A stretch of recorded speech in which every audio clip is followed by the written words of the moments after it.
There is a very specific hour that appears again and again in the nights of millions of older adults. It is 3 in the morning. Not 2, not 4, but exactly 3. If this keeps happening, many people have already brought it up with a physician, only to hear that it is simply a normal part of getting older. Others search online and keep finding the same advice repeated in different forms. But this discussion is going in a different direction. After years of working closely with elderly individuals, I can say with confidence that repeated waking at 3 a.m. is rarely random. It is not without meaning. In many situations, the underlying cause is not what most expect. One of the 7 explanations shared here, especially the final one, involves a process occurring inside the body every single night that is almost never discussed. It is not visible. It is not usually mentioned during routine medical visits. And once understood, it can completely shift how sleep is interpreted. Before going further, it helps to reflect on what happens during those awakenings. Some people feel a sudden shock. Others notice heat rising in the chest or a wave of unexplained nervousness. Some simply open their eyes fully alert, as if a switch has been turned on. That sensation is important because it holds clues about what the body is doing. Dr. Franklin explains that the purpose here is to provide clear and direct information about internal body processes, especially for older adults. The focus is one of the most frequent concerns in people over 60, waking repeatedly between 2 and 4 in the morning. 7 distinct causes are outlined, each describing what is happening in the body, why it becomes more pronounced after age 60, what internal sensations may occur, and what can be done in response. Reason 7 points to signals coming from the body's internal organ timing system. This concept is rarely discussed in conventional medicine, yet it has a strong basis in scientific observation. The body does not operate under a single rhythm. Instead, multiple internal cycles exist. Each major organ follows its own timing pattern. The heart, lungs, kidneys, and digestive system all function on their own schedules. Research in chronobiology and traditional medical understanding suggests that the liver reaches peak activity roughly between 1 and 3 in the morning.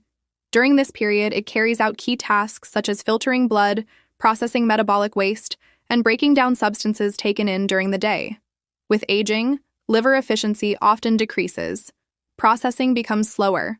When the liver is under additional strain at night, such as from a heavy evening meal, alcohol intake, certain medications, or accumulated metabolic load, the body may respond with mild internal stress. That stress can trigger a subtle hormonal adjustment. In some cases, that shift is enough to interrupt sleep precisely within the 2 to 3 a.m. window.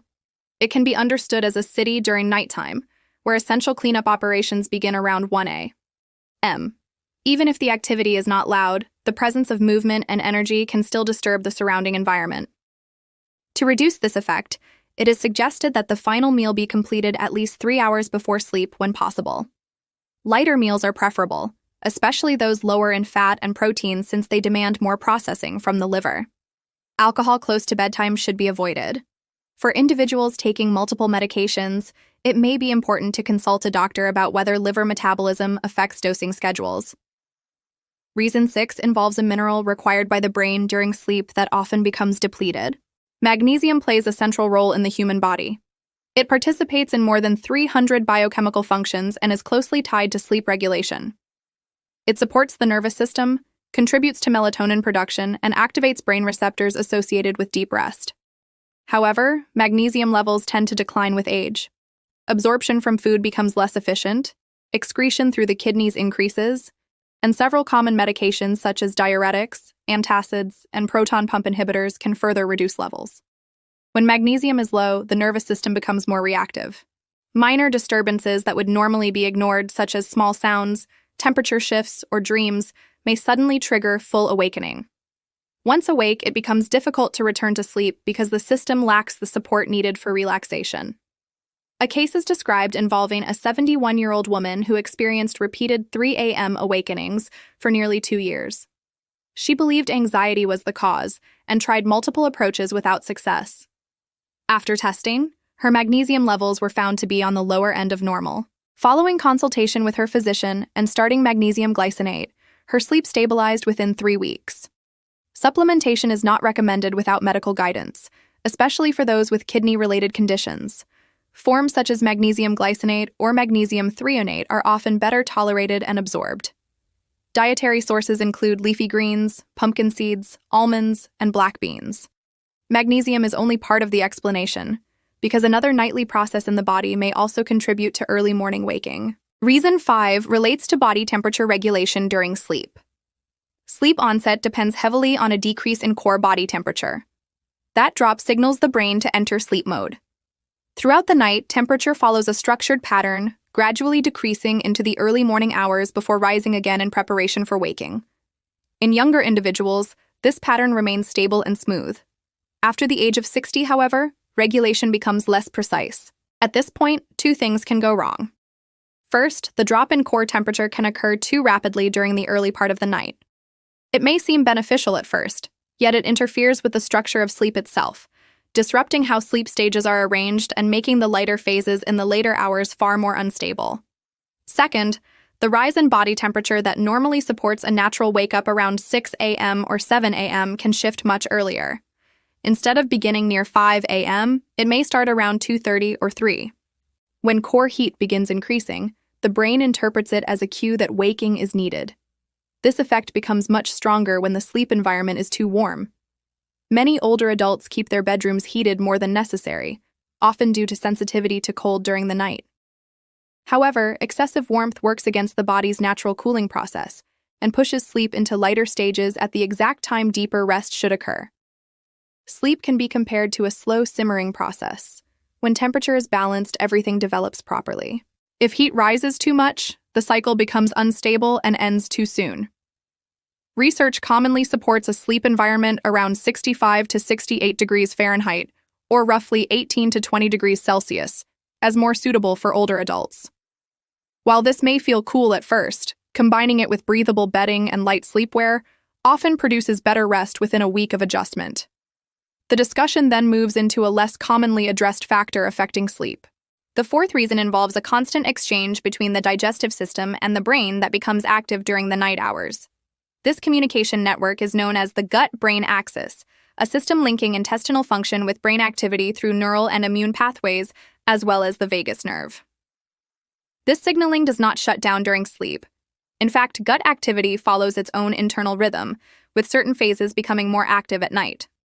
When the microbial balance inside the gut is disrupted, it can produce inflammatory signals that travel directly to the brain. Scientific findings over the past decade associate microbial imbalance with interrupted sleep patterns, more frequent nighttime waking, and reduced deep sleep duration.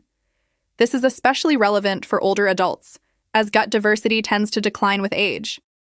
Factors such as antibiotic exposure, changes in diet, reduced movement, and the use of certain medications, including acid-reducing drugs, can all shift gut bacterial balance.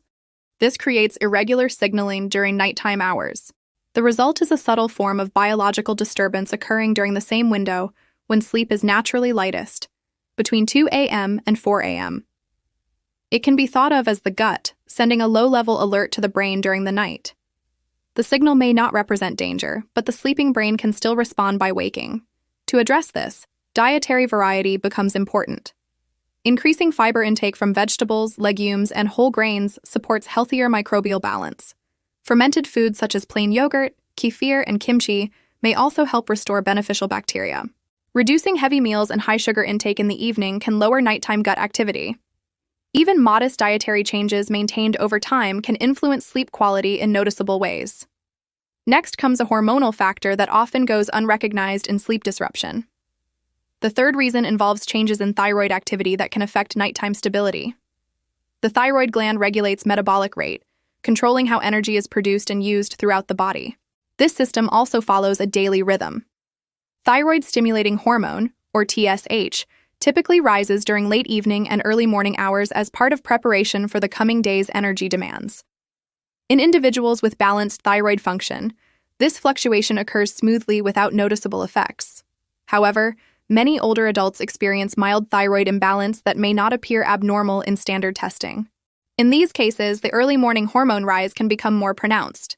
When this occurs at the wrong time, it can elevate heart rate, increase internal heat, and create a feeling of restlessness or alertness during the early morning hours, often around 3 a.m.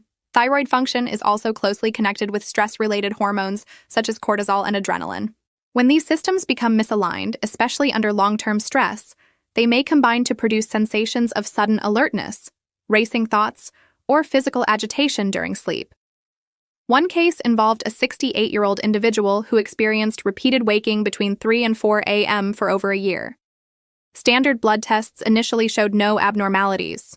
However, a more detailed thyroid assessment that included T3 and reverse T3 revealed patterns consistent with subtle dysfunction. After adjustments in treatment, the nighttime waking pattern significantly improved within 2 months. When early waking is accompanied by strong physical activation, such as rapid heartbeat or internal heat, a full thyroid evaluation may be necessary rather than relying only on basic screening.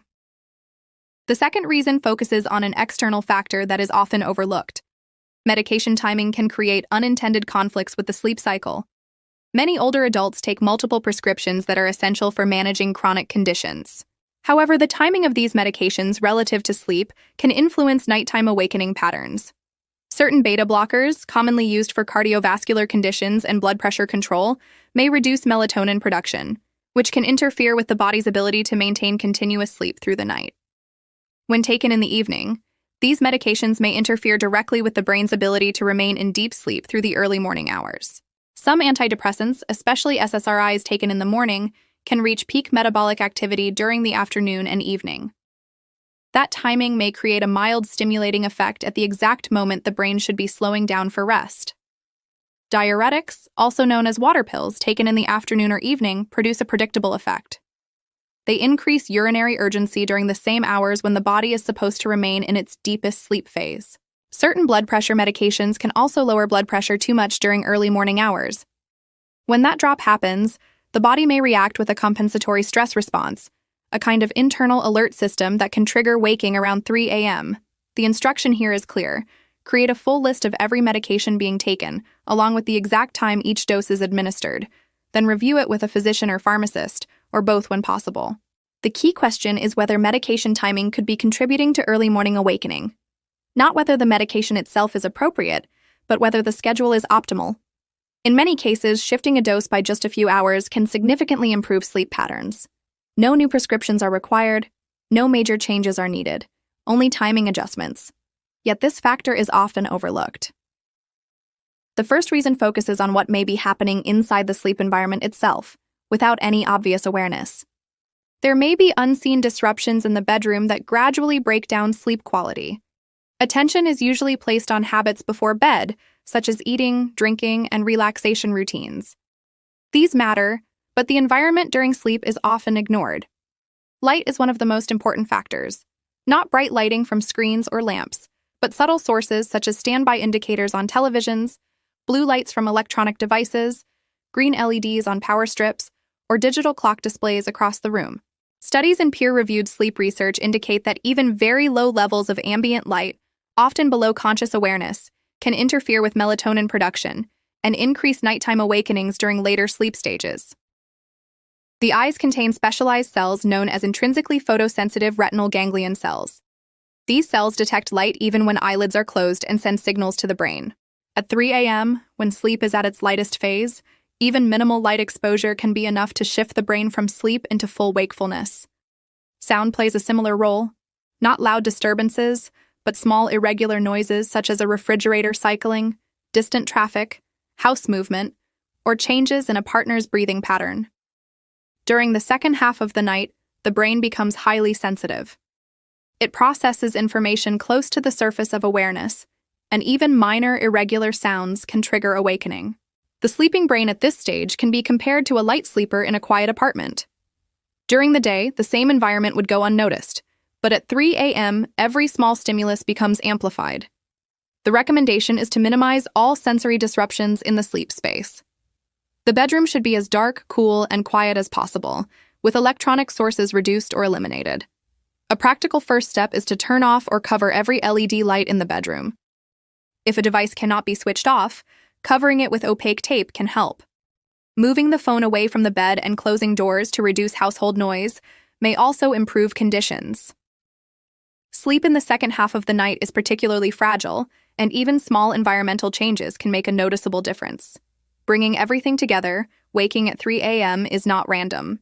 It is a signal produced by multiple interacting systems in the body and environment. 7 major contributors have been identified. The liver's peak nighttime activity may exceed its processing capacity, where evening dietary adjustments can reduce strain. Magnesium depletion may increase nervous system sensitivity at night, a factor that can be tested and addressed with medical guidance. Body temperature regulation may shift, and an overly warm sleep environment can worsen instability. The gut and brain may exchange signals during the night, and an imbalanced microbiome may send disruptive messages during light sleep phases.